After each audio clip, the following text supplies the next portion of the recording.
Mga kapuso, La Paz Church nga nagadumala sa patio wala ginatolerar ang akto sa mga kabataan. Samtang La Paz PNP magapatigayon man sa monitoring sa aktibidad sang kabataan, ilabi na ang ginaligar gang sa mga estudyante. Si Zen Kilantang Sasa nakatutok, exclusive. Anong katuig ni nanging PTA President sang La Paz National High School si punong barangay sang Lopez Haina Sur nga si Johnny Lego. Gani kabisado sini ang mga issue sa mga estudyante. Sunod sa kapitana, nasolusyonan na nila sadto ang problema sa mga kabataan nga nagatambay sa sulod sang patio kag nagahimo sa mga iligal nga buluhaton. Apang sandamlag lang, liwat na naman ini nga nagbalik. Ang dira sa may La Paz Catholic Cemetery, dugay na lang ang concern dira. Pero sang litlid ni nang okay naman ay nakaistorya na kami sa simbahan na kag sang sa Pulturero nga sa sulod sila na bahala. Kung masulod man kami anytime.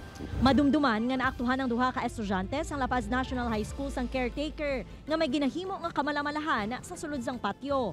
Suno sa La Paz Church nga nagadumala sang patio, wala ginatolerar sang simbahan ang akto sa mga kabataan. Apang mabudlay para sa duha ka sepulturero ang pagbantay sa mga kabataan nga nagasulod sa patio. Dugay na naibala nga nga ginambalan ang mga estudyante sang La Paz nga hindi sila magsulod sa sa patio.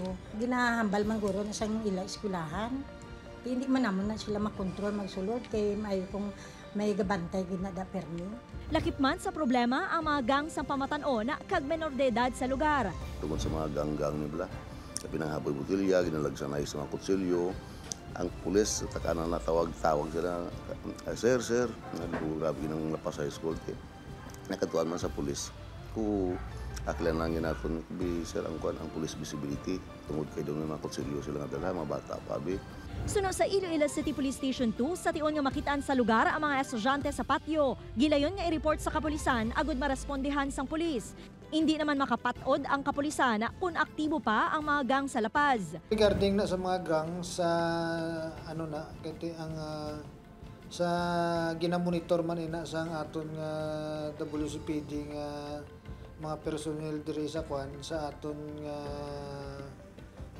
police station kag kun may mga ara gid man ginaano man nila dayon aksyonan man nila na Igapadayo naman sang La Paz Police ang Integrated Deployment Patrol Plan kung may mga insidente agud matap na gilayon. Upod kay Cirilo Randuque, Zen Kilantang Sasa, One Western Visayas.